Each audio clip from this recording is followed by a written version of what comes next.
minsi ya nyuma igihe yari amaze arwaye guhera mu kwezi kwa gatatu k'uyu mwaka. Hanyuma kwa gatatu nanjye nshimire n'abandi mwaje kwitaba uyu munsi kudufata mu mugongo. Babivuze Muzehe Hitimana Frederic yavutse mu mwaka w'igihumbi 1931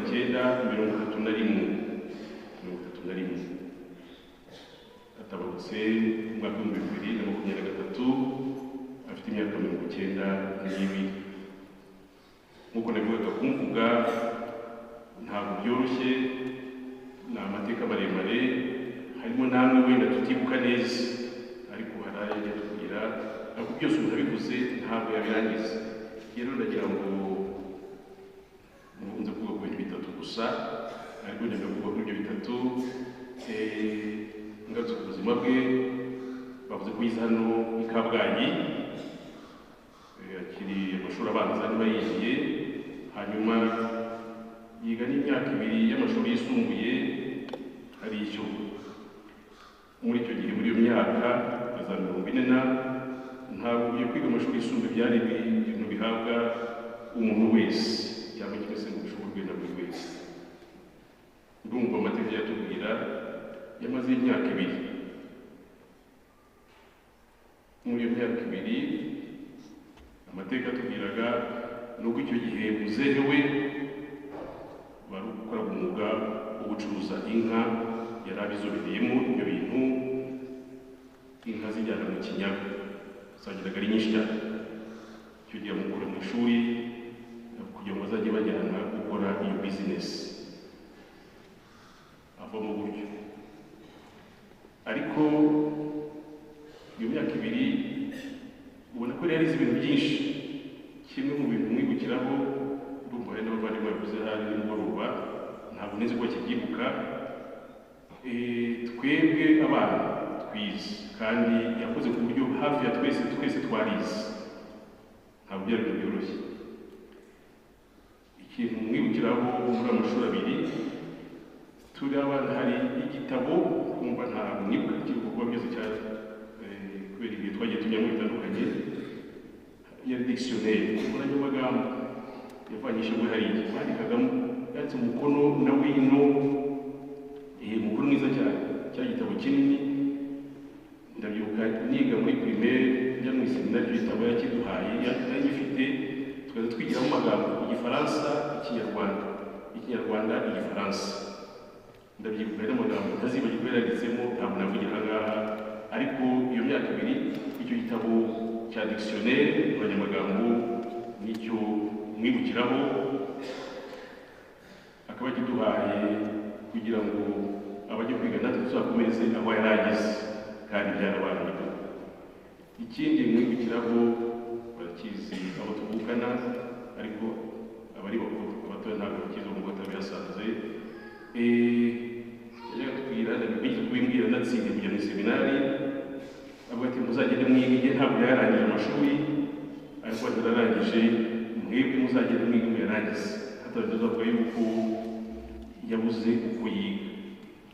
Mu rugo ku nzu ndabyibuka hari ikibaho gishushanyijeho, agikata gishyiraho blackboard, tableau noir, twigiraga buri mugoroba, cyangwa kimwe se gitwara tugiye kwiga, cyane cyane twigishirizaho calligraphy, kwandika neza inyuguti.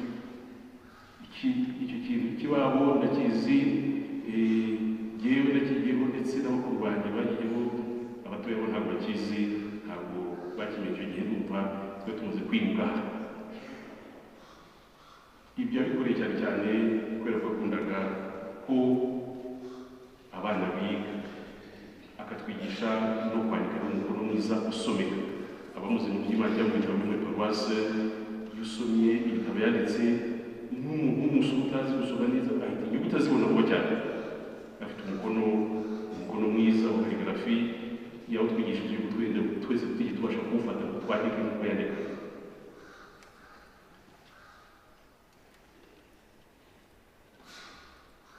Nagarukira aho ngaho. Ikindi nabwo ni bya bintu bitatu navugaga, narimaze gukomeza gatoya, navuga byamuranze, navuga byinshi cyane. icya mbere bakivuze ndetse no mu buhamya twagiye tubona batwohereza inshuti abamenyi b'umuryango ni ubutumwa imirimo yakoze itandukanye akorera kiliziya cyane cyane kuri paruwasi by'Imana twari dutuyemo yakozemo igihe kirekire ari sekreteri wa paruwasi akoramo urayo mu katechiste ndetse ashinzwe n'indi mirimo ya liturujia cyane cyane ndumva benshi bamuzi ubwo natwe rero twigisha kudabyibuka yakundaga kuririmba afite ijwi rirambuye ritarimo amakaraza agakunda kuririmba natwe ndabyibuka tukiri batoya twigisha kuririmba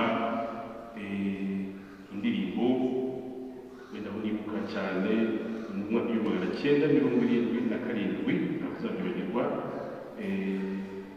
twakira Musenyeri Karibushi Wenceslas yamaze kumwigizwa kwa Nyundo yaje mu by'Imana icyo gihe ndabikora indirimbo nk'abana twigishije n'abandi hariya mu by'Imana twaririmbye twitegura kumwakira kuri uwo munsi icyo gihe niwe twigishije ntabwo nzabyibagirwa yakoze ubutumwa bwinshi kuri paruwasi by'Imana abakristo bo mu by'Imana muri hano murabizi ndetse n'abandi icyo ni ikintu cya kabiri nabaye kuvugaho nuko yadutokeye kwiga akora ibishoboka byose kugira ngo twige hari mu bihe bitoroshye bikomeye ariko ndabyibuka tujya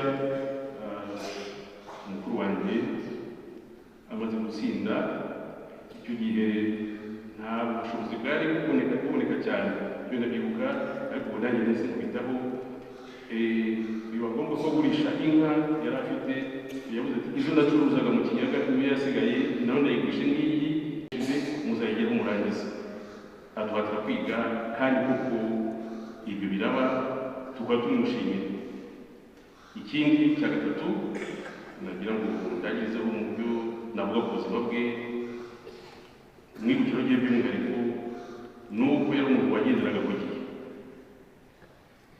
yagendaga ku gihe akamenya gutangirira ku gihe ndetse akagera na mbere aho yagombaga kugera n'ibyo bigomba kuhakorerwa akahagera mbere abakristo b'Imana murabizi niba misi gatangira saa 12:15 saa 12 saa 11:45 yabaga yahageze yakoze n'urugendo rurerure iyo ponctualité akaba ari ikintu gihe by'umwihariko namwigiye kuko yagendaga ku gihe kandi yakoze akageza kubikora ku gihe ni ikintu gikomeye nta saha yagiraga yayiguze nyuma ariko isaha yamubaga mu maraso mu mubiri akamenya igihe agomba gukora ibirometero agomba gukora akajya muri paruwasi akagera igihe iminsi igatangira yahageze byose yabitunganyije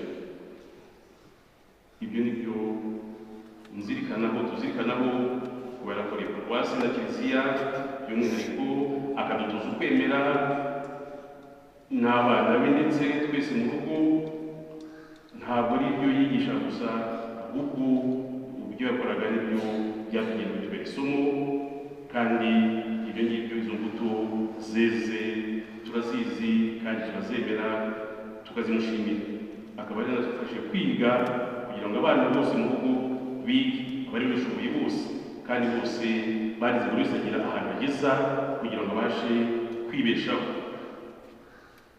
hanyuma no kugenda ku gihe rero nicyo kindi kintu tumwibukiraho cyane yatwigishije ndetse na wasize cyane cyane abakiri batoya iyo ndagaco kugenda ku gihe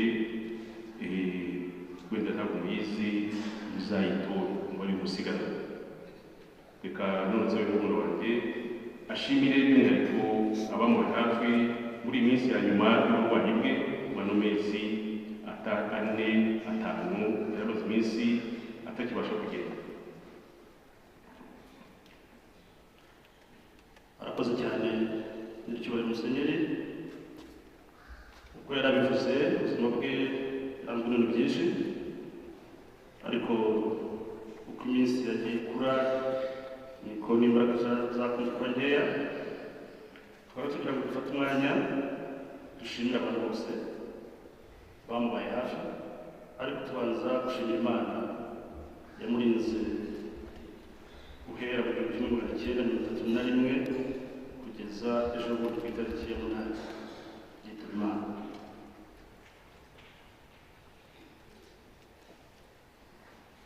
Undi muntu twashimira twivuye inyuma ni umukecuru asize umukecuru yamubaye hafi ubuzima bwose, yewe kugeza no ku munsi wa nyuma aho yitaba Imana. Turamushimira byimazeyo kandi twifuza kuzakurikiza urugero rwe. Turashimira abana be turabavuze, ni abana 7 abariho, ariko turagira ngo natwe ubwacu twishime kuko twashyize hamwe tumuba hafi, haba mu buzima bwe bwa mbere bwishoboye ndetse no mu gihe cye cy'izabukuru, mu minsi ya nyuma. Abana bose bakoze uko bashoboye, baramusuye, bamubaye hafi, yewe ntacyo batamukoreye